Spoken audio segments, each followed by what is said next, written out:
Assalamualaikum warahmatullahi wabarakatuh. Bismillah, alhamdulillah, wassalatu wassalamu ala rasulillah wa ala alihi wa ashabihi wa mawalah. Sahabat-sahabat pemirsa, dimanapun Anda berada dan dari manapun Anda berasal, khususnya mahasiswa Fakultas Syariah dan Ilmu Hukum UIN Sayyid Ali Rahmatullah Tulungagung. Pada video ini saya akan membacakan teks dari kitab Fathul Qorib yang membahas tentang jual beli tanaman. Mari kita membaca surat Al-Fatihah dulu. Kita hadiahkan kepada pengarang kitab ini, yaitu Syekh Abi Abdillah Syamsuddin Muhammad bin Qasim bin Muhammad Al-Ghazi. Al-Fatihah. Bismillahirrahmanirrahim. Alhamdulillahirabbil alamin, arrahmanirrahim, maliki yaumiddin, iyyaka na'budu wa iyyaka nasta'in, ihdinas siratal mustaqim, siratal ladzina an'amta 'alaihim ghairil maghdubi 'alaihim waladdallin. Amin. Mudah-mudahan kita semua mendapatkan ilmu yang bermanfaat dan barokah dari mempelajari kitab ini. Saya mulai. Bismillahirrahmanirrahim. Teks ini ada dalam pasal tentang khiyar dan di dalam Kitabul Buyu'i atau kitab tentang jual beli dari kitab Fathul Qorib. Bismillahirrahmanirrahim. Wala yajuzu bay'uz zar'i al-akhdari fil ardi illa bi syarti qat'ihi aw qal'ihi. Wala yajuzu lan ora wenang apa bay'uz zar'i adol tanaman al-akhdari kang tesih ijo fil ardi ing dalem bumi atau ing dalem tanah ila bisyarti qat'ihi kejaba kelawan syarat ngunduh atau kejaba kelawan syarat ngunduh tanaman atau zara au qal'ihi utawa kelawan syarat bedul zara.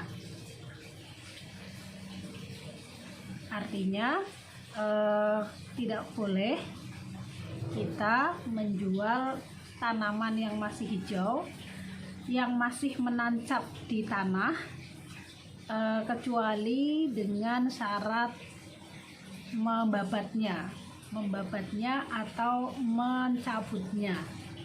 Nah, tanaman yang dimaksud di sini adalah tumbuh-tumbuhan yang tidak punya kayu. Jadi bukan pohon. Dalam hal ini perbedaan harus dibedakan antara pohon, yaitu syajarah dalam bahasa Arab dalam teks kitab ini, sebagaimana sudah dibahas pada video sebelumnya. Syajarah itu pohon, sedangkan zara'a itu artinya tanaman tak berkayu. Contohnya apa? Contohnya banyak sekali. Misalnya kangkung, bayam, padi, seledri, dan sebagainya, di mana tanamannya itu biasanya jangka pendek, sudah bisa dipanen, kemudian lunak. Semangka, melon, timun itu juga termasuk kategori zarangan, tanaman. Maksudnya adalah kita tidak diperbolehkan menjual tanaman yang masih menancap di tanah atau di sawah, di kebun. Dalam hal ini disebutnya fil ardi, di bumi, kecuali dengan syarat memanennya atau mencabutnya. Nah, memanen itu tidak harus dicabut ya, tetapi bisa juga dibabat. Dibabat misalnya kalau kita beli kangkung itu ada dua macam, kangkung cabut dan kangkung potong. Nah, kangkung cabut berarti kalau kholai di sini dicabut seakar-akarnya, sedangkan kalau kotni itu dipotong sedangkan akarnya masih tertinggal sehingga bisa tumbuh lagi. Jadi kalau kita membeli tanaman yang kondisinya menempel di bumi atau di tanah, maka itu hukumnya tidak boleh. Saya beli bayam, nah bayamnya masih hijau berarti masih muda ya. Kemudian itu tidak boleh kecuali kalau saya sebagai penjual itu mengatakan nanti saya cabutkan. Jadi tidak boleh dibiarkan sampai lama-lama kemudian baru dipotong atau dicabut. Bayarnya sekarang, nyabutnya bulan depan. Beli bayam. Nah, bulan depan bisa jadi bayamnya sudah kena hama, sudah bolong-bolong, kangkungnya sudah dimakan ulat, kemudian padi sudah diserang wereng. Nah, jadi kalau beli tanaman masih muda, masih hijau, itu syaratnya harus dicabut atau dipotong. Kemudian saya lanjutkan, fa in bi'a az-zar'u ma'al ardi aw munfaridan anha ba'da istidadil habbi jaza bila syartin. Fa in bi mongko lamun didol opo az-zar'u tanaman ma'al ardi sartane bumine sarta bumine aw munfaridan utawa terpisah nganha saking bumi ba'da istidadil habi ing dalem sakwise atau sewiji-wijian jaza mongko wenang opo adol bila syartin kelawan tanpa syarat.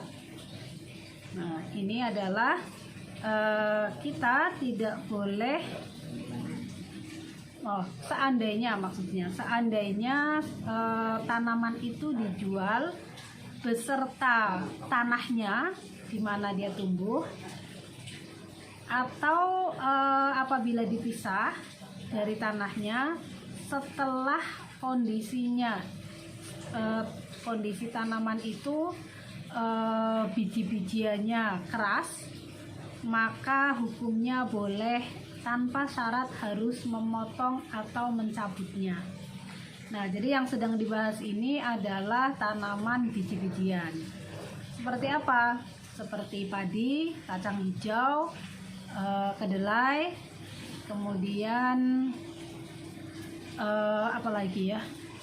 Kacang tanah, kemudian kacang panjang. Nah, itu adalah biji-bijian yang menurut pengarang kitab ini atau musonif itu boleh diperjualbelikan tanpa harus dipotong atau dicabut, dengan syarat biji-bijiannya itu sudah keras. Sudah keras itu artinya sudah layak dipetik, sudah layak konsumsi. Jadi misalnya saya punya kacang hijau, tanaman kacang hijau 1 petak sawah. Kemudian saya tawarkan kepada pembeli, ini kacang hijau saya sepetak sawah penuh saya jual. Nah, kalau kacang hijaunya itu sudah keras, sudah tua, maka saya boleh menjualnya baik beserta sawahnya maupun tanamannya saja, karena sudah mengeras tadi itu. Jadi tanpa disyaratkan harus diunduh. Nah, jadi misalnya seperti tadi saya jual sepetak sawah yang isinya kacang hijau yang sudah tua, yang sudah keras, bahkan sudah kering, maka saya tidak harus mengatakan kepada pembelinya nanti saya petikan. Kalau deal saya petik. Nah, tidak ada syarat seperti itu. Kenapa? Karena resiko dari tanaman ini ketika sudah keras itu kecil untuk bisa rusak. Nah, maka diizinkan untuk menjualnya tanpa harus disyaratkan untuk mengunduhnya atau mencabutnya. Jadi boleh saja. Di sini mutlak itu maksudnya tidak disyaratkan mencabut atau memotongnya. Kemudian saya lanjutkan, waman lan sopone wong banga kang adol sopoman samron ing woh-wohan auzarngan utawa tanaman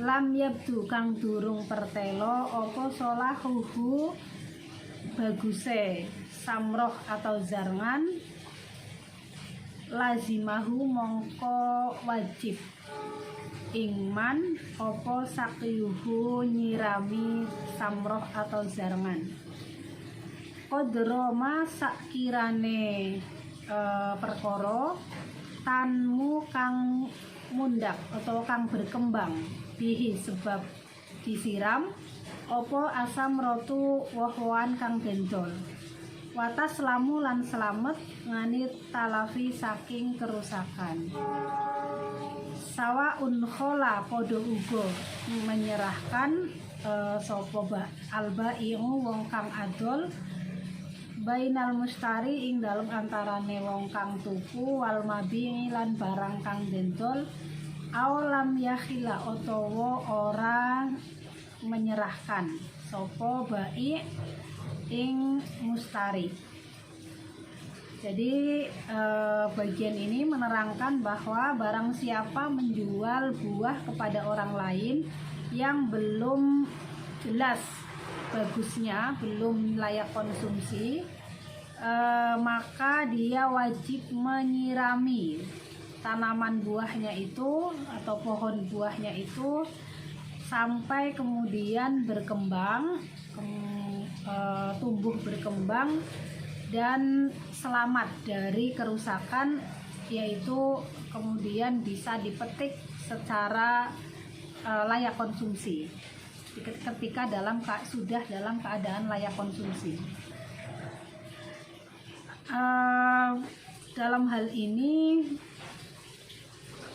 terdapat, mungkin ya bisa dipahami, terdapat kontraproduksi atau terdapat pertentangan antara teks di bagian ini dengan materi sebelumnya, masih di bab ini juga tetapi di pembahasan yang terdahulu yang menyebutkan bahwa tidak boleh seseorang memperjualbelikan buah kecuali sudah jelas-jelas layak konsumsi.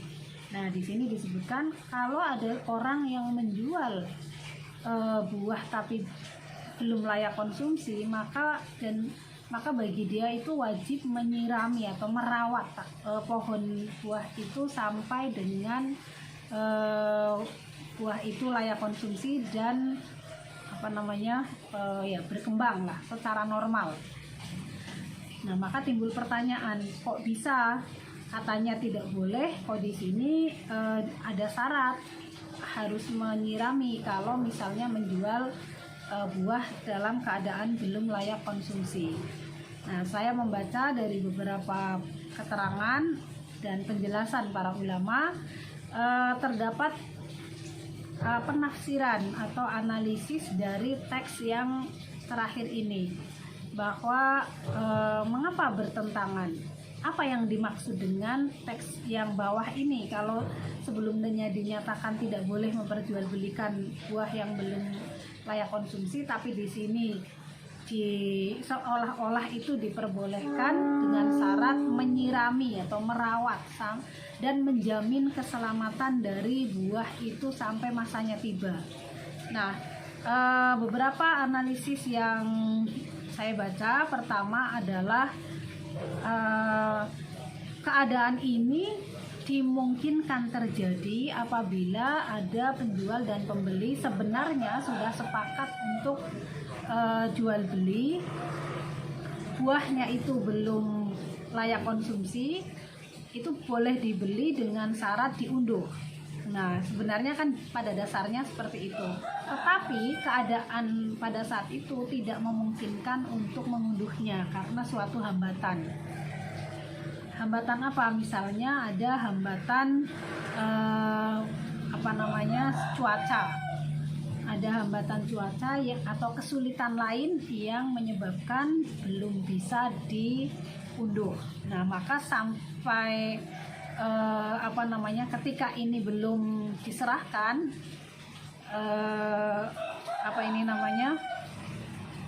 penjual itu memiliki kewajiban untuk merawat buah-buahan yang masih ada di pohon itu agar selamat dari kerusakan dan dia bisa tumbuh normal sampai dipetik, sampai halangan untuk memetiknya itu hilang. Nah, misalnya transaksinya hari ini ada halangan, misalnya yang punya pohon itu mengalami musibah, misalnya keluarganya ada yang meninggal sehingga tidak bisa langsung memetiknya. Nah, maka dia bisa nanti ya setelah hari ke-7 saya petikan, sekarang belum memungkinkan, masih banyak tamu, misalnya begitu. Nah, maka sampai dengan hari ke-7 yang diperjanjikan itu, si pemilik pohon, bukan pemilik pohon ya statusnya, penjual yang menjual buah belum layak konsumsi itu, dia punya kewajiban untuk merawatnya sehingga buah itu bisa tumbuh normal sampai dengan waktu yang diperjanjikan kemudian. Jadi ada perubahan perjanjian waktu memetik dikarenakan adanya halangan yang tidak bisa dihindarkan. Nah, itu analisa pertama. Yang kedua, dari analisa lain adalah terdapat kesalahan tulis dalam kitab ini, sehingga yang diperkirakan yang betul adalah barang siapa memperjualbelikan buah-buahan yang sudah sudah jelas layak konsumsi tetapi belum sempat memetik, nah masih ada di pohon, maka penjualnya memiliki kewajiban merawat pohon itu sehingga sampai pada hari pemetikannya. Wallahu a'lam bishawab, saya tidak bisa memastikan mana yang lebih benar dari kedua analisis ini, tetapi saya sendiri dapat memahami kedua analisa tersebut sehingga teks ini bisa dipahami sebagai sebuah pengecualian. Pada dasarnya tidak boleh, tapi kalau terjadi sesuatu yang darurat, maka ada syarat tambahan. Menurut saya seperti itu. Demikian pembahasan materi kali ini. Terima kasih atas perhatiannya. Mohon maaf atas segala kesalahan dan kekurangan dalam pembacaan kitab ini. Wallahu a'lam bishawab. Wallahul muwaffiq ila aqwamit thoriq. Assalamualaikum warahmatullahi wabarakatuh.